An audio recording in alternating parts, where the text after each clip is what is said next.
BSP की इस चुनावी जनसभा में इकट्ठा हुए पार्टी के सभी छोटे बड़े पदाधिकारी एवं कार्यकर्तागण, आज आप लोग देश में व जहां आपके उत्तर प्रदेश स्टेट में भी लोकसभा के लिए हो रहे आम चुनाव में अपनी पार्टी के उम्मीदवारों के समर्थन में मुझे सुनने के लिए यहाँ इकट्ठा हुए हैं, तो उसके लिए मैं आप सभी लोगों का हार्दिक दिल से आभार प्रकट करती हूँ। वैसे आप लोगों को ये विदित है कि हमारी पार्टी कांग्रेस, बीजेपी व अन्य किसी भी विरोधी पार्टी तथा गठबंधन आदि के साथ मिलकर नहीं, बल्कि अकेले ही अपनी पार्टी के बलबूते पर पूरी तैयारी व दमदारी के साथ ये चुनाव लड़ रही है। इसके साथ ही हमने टिकट बंटवारे के मामले में भी सर्व समाज के लोगों को उचित भागीदारी दी है, जिनको कामयाब बनाने के लिए अपनी पार्टी के लोग पूरे जी जान से लगे हैं। आप लोगों को ये मालूम है कि आपके बस्ती मंडल में मुस्लिम आबादी काफी ज्यादा है, तो मुस्लिम आबादी को ध्यान में रखकर हमने संत कबीर नगर जो लोकसभा की सीट है और डुमरियागंज लोकसभा की सीट से हमने मुस्लिम समाज के कार्यकर्ता को, पार्टी के सिपाही को, कार्यकर्ता को यहाँ से अपना प्रत्याशी बनाया है। और आपके इधर बस्ती लोकसभा की सीट में अति पिछड़े वर्ग का वोट काफी ज्यादा है, इसलिए हमने यहाँ कुर्मी समाज के अपने कार्यकर्ता को यहाँ अपना प्रत्याशी बनाया है। हालांकि आज यहाँ आपकी इकट्ठा हुई अपार भीड़ व भीड़ के जबरदस्त जोश को भी देखकर अब मुझे भी ये काफी हद तक भरोसा हो गया है कि पिछली बार की तरह इस बार भी आप लोग अपने प्रदेश से या लोकसभा आम चुनाव में अपनी पार्टी का बेहतर रिजल्ट जरूर लाएंगे। इसके लिए अब मैं आप लोगों का ध्यान कुछ जरूरी बातों की तरफ दिलाना चाहती हूँ और इस संबंध में विशेष कर मैं कांग्रेस, बीजेपी व इनके अन्य सभी सहयोगी दलों के बारे में ये कहना चाहूंगी कि आजादी के बाद शुरू में केंद्र व देश के काफी राज्यों में भी ज्यादातर सत्ता यहाँ कांग्रेस पार्टी के ही खाते में केंद्रित रही है, किंतु इनके अधिकांश मामलों में रही गलत नीतियों एवं गलत कार्य प्रणाली आदि की वजह से फिर इस पार्टी को केंद्र में काफी राज्यों की भी सत्ता से बाहर होना पड़ा है तथा यही स्थिति इनकी सहयोगी पार्टियों की भी बनी रही है, जिसके कारण ही फिर पिछले कुछ वर्षों से बीजेपी व इनके सहयोगी दल केंद्र एवं काफी राज्यों की भी सत्ता में काबिज हो गए हैं, लेकिन इनकी भी ज्यादातर रही जातिवादी, पूंजीवादी, संकीर्ण, सांप्रदायिक व द्वेषपूर्ण नीतियों एवं कार्य प्रणाली आदि से तथा इनकी कथनी व करनी में भी काफी अंतर होने की वजह से अब ऐसा लगता है इस बार ये पार्टी भी यानी कि भारतीय जनता पार्टी भी केंद्र की सत्ता में आसानी से वापस आने वाली नहीं है, बशर्ते यदि ये चुनाव इस बार फ्री एंड फेयर होता है, पूरे तौर से फ्री एंड फेयर होता है तथा आम चर्चा के मुताबिक वोटिंग मशीनों में भी कोई गड़बड़ी आदि नहीं की जाती है। और वैसे भी इस बार चुनाव में इनकी कोई भी पुरानी व नई चल रही नाटकबाजी, जुमलेबाजी वे गारंटी आदि काम में आने वाली नहीं है, क्योंकि अब देश की जनता काफी हद तक इस बात को समझ चुकी है कि इनकी पार्टी ने अब तक देश के विशेषकर गरीबों, कमजोर तबकों, मध्यम वर्गीय एवं अन्य मेहनतकश लोगों को जो इन्हें अच्छे दिन दिखाने के असंख्य प्रलोभन भरे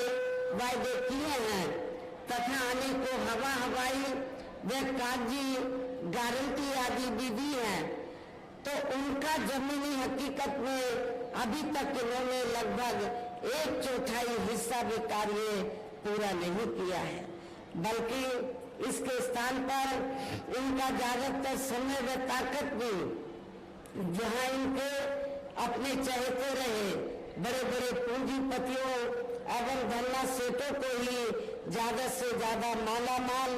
व धनवान आदि बनाने में तथा उन्हें हर स्तर पर छूट देने में व बचाने में ही लगी रहती है, जिनके अधिकांश आर्थिक सहयोग से ही ये पार्टी व अन्य पार्टियां भी अपना संगठन चलाती हैं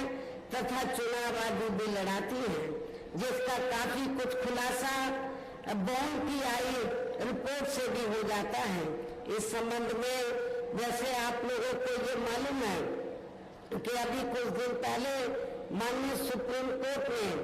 तो बॉन्ड के जरिए जिन जिन पार्टियों ने बड़े बड़े पूंजीपतियों व धन्ना सेठों आदि से पैसा लिया है तो उसकी रिपोर्ट का खुलासा किया है। और रिपोर्ट में क्या आया कि पूरे देश में तो बीएसपी को छोड़कर कांग्रेस, बीजेपी व अन्य और विरोधी पार्टियां इन्होंने इस देश के बड़े बड़े पूंजीपतियों व धन्ना सेठों से बॉन्ड के जरिए तो अरबों खरबों रुपया अपनी पार्टी के संगठन को चलाने व चुनाव आदि लड़ाने के लिए लिया है, ये रिपोर्ट में आया है। लेकिन बहुजन समाज पार्टी एक ऐसी पार्टी है, रिपोर्ट से ये खुलासा हुआ कि बहुजन समाज पार्टी एक ऐसी पार्टी है जिस पार्टी ने देश के किसी भी छोटे या बड़े पूंजीपति व धन्ना सेठ से एक भी रुपया अपनी पार्टी के संगठन को चलाने व चुनाव आदि लड़ाने के लिए नहीं लिया है। इसलिए हमारी पार्टी बीएसपी मेंबरशिप के जरिए ही और जन्मदिन के मौके पर थोड़ा थोड़ा धन इकट्ठा करके चुनाव के दौरान भी थोड़ा थोड़ा धन इकट्ठा करके हमारी पार्टी अपने संगठन को चलाती है तथा चुनाव आदि भी लड़ाती है। इसके साथ ही अब ऐसा लगता है, इसके अलावा इसके साथ ही अब ऐसा लगता है कि कांग्रेस पार्टी की तरह ही बीजेपी ने भी केंद्र की तमाम सरकारी जांच एजेंसियों का ज्यादातर राजनीतिकरण कर दिया है। आप लोगों को मालूम है जब केंद्र में कांग्रेस पावर में होती है तो वो सरकारी जांच एजेंसियों का दुरुपयोग करती है, राजनीतिकरण करती है, और जब बीजेपी पावर में आती है तो बीजेपी भी सरकारी जांच एजेंसियों का ज्यादातर दुरुपयोग करती है, राजनीतिकरण करती है। ये मैं समझती हूँ ठीक नहीं है। इसके अलावा देश के किसान वर्ग भी वर्तमान बीजेपी की सरकार में शुरू से ही अपनी विभिन्न समस्याओं को लेकर काफी ज्यादा दुखी व परेशान रहे हैं और अभी भी हैं, जबकि यूपी में 4 बार हमारी पार्टी की रही सरकार ने इनके हितों का भी हर स्तर पर विशेष ध्यान रखा है। और इतना ही नहीं, आप लोगों को ये भी मालूम है हमारी पार्टी ने अपनी चारों हुकूमतों के दौरान तो किसानों को समय से हमने खेती करने के लिए सस्ते साधन उपलब्ध कराए हैं और उनकी फसल का भी समय से हमने उचित दाम दिया है, जो अब आपको किसी भी पार्टी की सरकार में या मिलता हुआ नजर नहीं आ रहा है। इतना ही नहीं, बल्कि केंद्र में पूर्व की रही कांग्रेसी सरकार की तरह ही वर्तमान भाजपा सरकार में भी इनकी जातिवादी, हीन, सांप्रदायिक एवं पूंजीवादी सोच व नीतियों के चलते ही पूरे देश में सर्व समाज में से खासकर गरीबों, दलितों, आदिवासियों, पिछड़े वर्गों, मुस्लिम एवं अन्य धार्मिक अल्पसंख्यक समाज के लोगों का भी पूर्ण रूप से विकास व उत्थान आदि नहीं हो सका है। और इस संदर्भ में जैसे आप लोगों को ये मालूम है कि पूरे देश में यहाँ दलितों, आदिवासियों एवं अन्य पिछड़े वर्गों का सरकारी नौकरियों में वर्षों से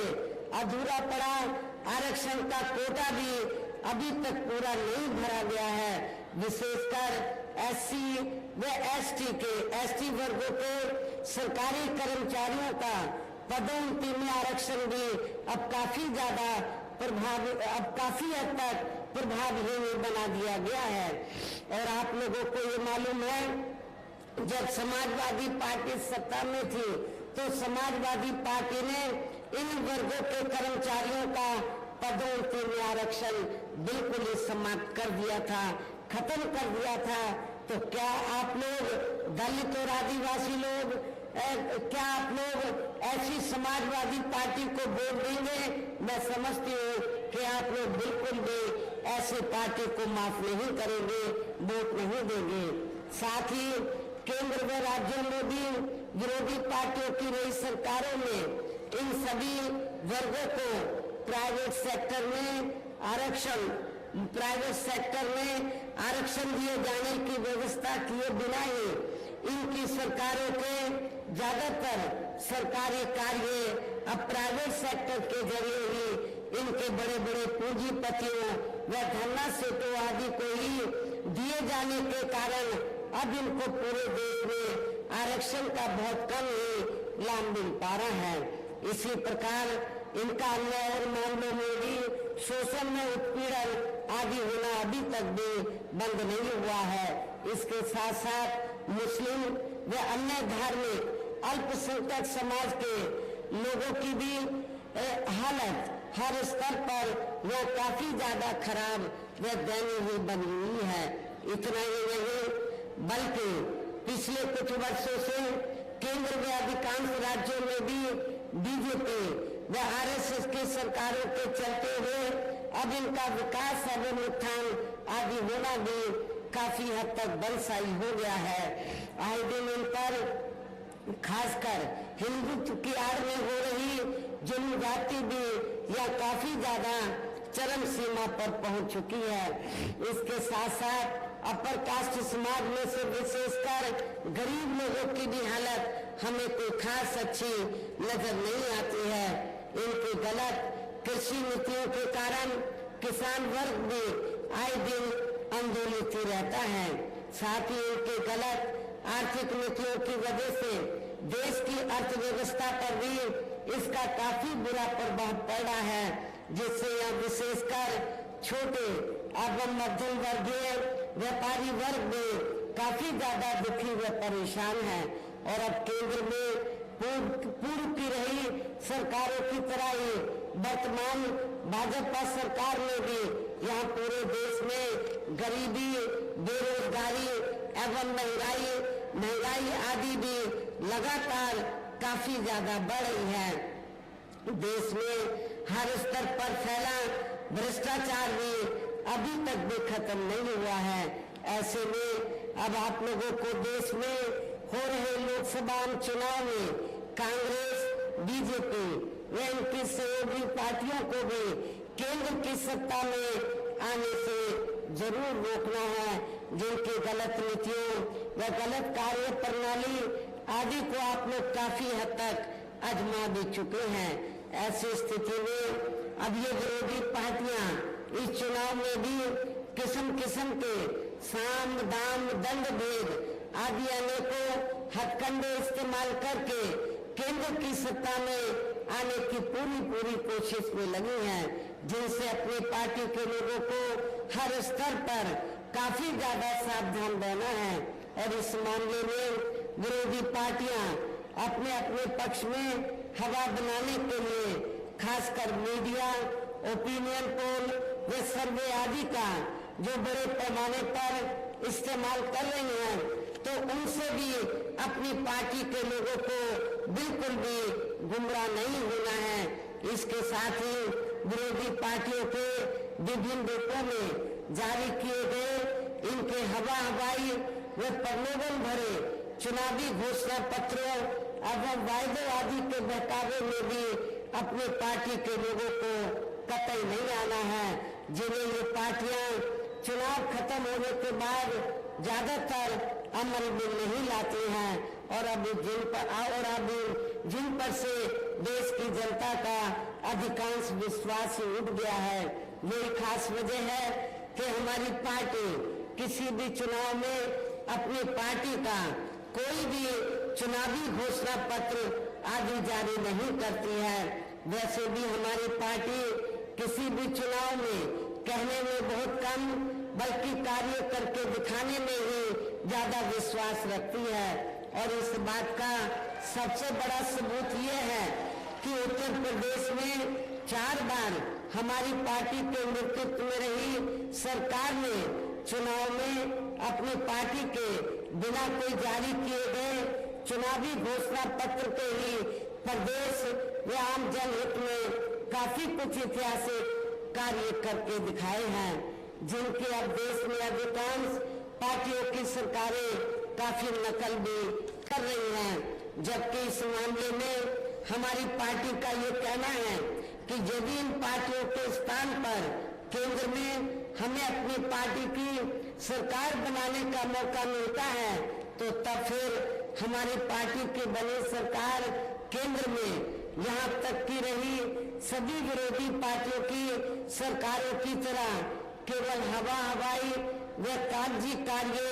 आदि नहीं करेगी, बल्कि उत्तर प्रदेश की तरह ही जमीनी हकीकत में ठोस कार्य करके दिखाएगी। और इस संदर्भ में खासकर मैं ये कहना चाहूंगी, केंद्र द्वारा देश में पिछले कुछ समय से अति गरीब परिवारों को अस्थायी तौर पर फ्री में जो थोड़ी सी खाद्य सामग्री दी जा रही है, तो उससे इनका स्थायी तौर पर भला होने वाला नहीं है। लेकिन आप लोगों को ये भी मालूम है कि इसके बदले में जब कोई छोटा चुनाव हो या बड़ा चुनाव हो तो इसके बदले में तब फिर बीजेपी व आरएसएस के लोग ये कहते हैं कि बीजेपी की सरकार ने आपको फ्री में राशन दिया है, इसलिए आपको बीजेपी को वोट देना चाहिए। ये बिल्कुल गलत है, इसमें रत्ती भर भी सच्चाई नहीं है। क्योंकि इस संदर्भ में मैं आप लोगों को ये अवगत कराना चाहती हूँ कि पूरे देश में जो गरीब लोगों को थोड़ा सा जो फ्री में राशन दिया जा रहा है, तो ये कोई बीजेपी या आरएसएस के लोग नहीं दे रहे हैं, बल्कि पूरे देश की जनता जो विभिन्न रूपों में केंद्र की सरकार को टैक्स देती है और टैक्स के जरिए जो सरकार के पास जनता का पैसा जाता है, उस पैसे से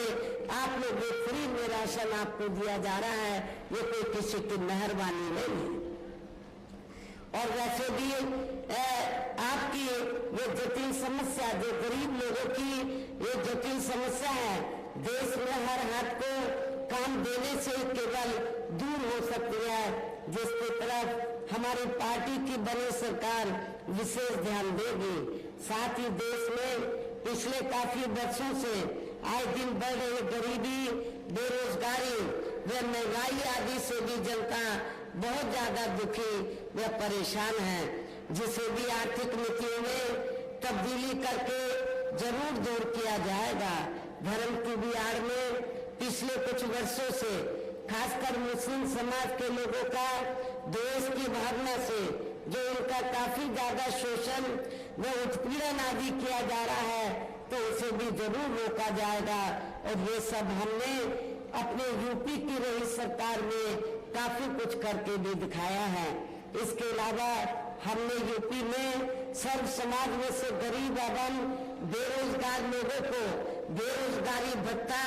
आदि न देकर उन्हें बड़ी तादाद में रोटी रोजी के साधन भी उपलब्ध कराए हैं, जो अब ये कार्य भी अधिकांश ठंडे पड़े हैं, जिनको फिर केंद्र में बीएसपी की सरकार बनने पर प्राथमिकता दी जाएगी। कहने का तात्पर्य ये है, देश में इस समय हो रहे लोकसभा चुनाव में विरोधी पार्टियों के जारी किए गए उनके हवाई व प्रलोभन भरे चुनावी घोषणा पत्रों आदि के बहकावे में अब यहाँ खासकर देश के अति गरीबों, मजदूरों, बेरोजगारों एवं अन्य मेहनतकश लोगों को बिल्कुल भी नहीं आना है और अभी ने ऐसी सभी विरोधी पार्टियों को हर हालत में केंद्र की सत्ता में आने से जरूर रोकना है, जिनके कथने व करने में काफी अंतर रहा है तथा जिन्हें ये लोग बरसों से आजमा भी चुके हैं। ऐसे में अब मेरा यही कहना है कि आप लोगों को अपने खुद के व अपने प्रदेश, क्षेत्र एवं देश के भी हित में अपने वोटों को या कांग्रेस, बीजेपी व अन्य विरोधी पार्टियों को न देकर केवल अपनी एकमात्र हितैषी पार्टी बहुजन समाज पार्टी को ही देना है, जो ये पार्टी उत्तर प्रदेश की तरह ही केंद्र में भी अपनी पार्टी की सरकार बनने पर फिर पूरे देश में यह अपनी पार्टी के सर्वजन हिताय व सर्वजन सुखाय की नीतियों पर आधारित सरकार चलाएगी। इसके साथ साथ केंद्र से जुड़ी आपके क्षेत्र की जो भी यहाँ स्थानीय समस्याएं होगी तो उन्हें भी फिर दूर करने का हर संभव पूरा प्रयास किया जाएगा। साथ ही यहाँ गरीबों, मजदूरों, बेरोजगारों, कर्मचारियों, किसानों, छोटे व्यापारियों एवं अन्य मेहनतकश लोगों के हितों का भी विशेष ध्यान रखा जाएगा। सर्व समाज में से खासकर दलितों, आदिवासियों, पिछड़े वर्गों, मुस्लिम व अन्य धार्मिक अल्पसंख्यक समाज के लोगों के विकास एवं उत्थान के साथ साथ हर स्तर पर उनकी सुरक्षा आदि के लिए भी जरूरी कदम उठाए जाएंगे और तभी फिर यहाँ वास्तव में अपने देश के महान संतों, गुरुओं व महापुरुषों ने भी विशेषकर महात्मा ज्योतिबा फूले, श्री छत्रपति शाहू जी महाराज, श्री नारायणा गुरु, बाबा साहब डॉक्टर भीमराव अम्बेडकर एवं मान्यवर श्री कांशीराम जी आदि का अधूरा रहा सपना जरूर साकार हो सकता है, जिनको यूपी में हमारी पार्टी की रही सरकार द्वारा हर स्तर पर पूरा आदर सम्मान दिया गया है। इन्हीं खास बातों के साथ ही अब मेरा देश व आपके स्टेट के भी हित में, आपके क्षेत्र के भी हित में ये कहना है कि हमारी पार्टी ने यहाँ जिनको भी आपके बस्ती मंडल में यहाँ जिनको भी लोकसभा के लिए चुनाव के मैदान में उतारा है, जो आपके सामने मंच पर भी मौजूद हैं, तो उन्हें आपको जरूर कामयाब बनाना है, जिसके लिए यह पार्टी के सभी स्तर के छोटे बड़े पदाधिकारी अब वो कार्यकर्तागण पूरे जी जान से लगे हैं। जिसके लिए हमारी पार्टी के सभी स्तर के छोटे बड़े कार्यकर्ता व पदाधिकारीगण पूरे दिल जान से लगे हैं। और अब मैं अंत में मेरा यही कहना है कि आप लोगों को वोट पड़ने वाले दिन यहाँ बीएसपी के अपने सभी लोकसभा उम्मीदवारों को अर्थात बस्ती लोकसभा की सीट से हमने सभी श्री लवकुश पटेल को, आपके नौजवान साथी को चुनाव के मैदान में उतारा है। डुमरियागंज लोकसभा की सीट से हमने मोहम्मद नदीम मिर्जा को हमने टिकट दिया है। संत कबीर नगर लोकसभा की सीट से हमने सैयद नदीम अशरफ को चुनाव के मैदान में उतारा है। मेरी आप लोगों से यही कहना है कि आप लोगों को बहुजन समाज पार्टी के इन तीनों प्रत्याशियों को बीएसपी का जो चुनाव चिन्ह हाथी है, हाथी चुनाव चिन्ह के सामने वाले बटन को दबाकर इनको भारी वोटों के अंतर से जरूर कामयाब बनाना है, जिताना है। इस खास अपील के साथ ही अब मैं अपनी बात यही समाप्त करती हूँ। जय भीम, जय भारत।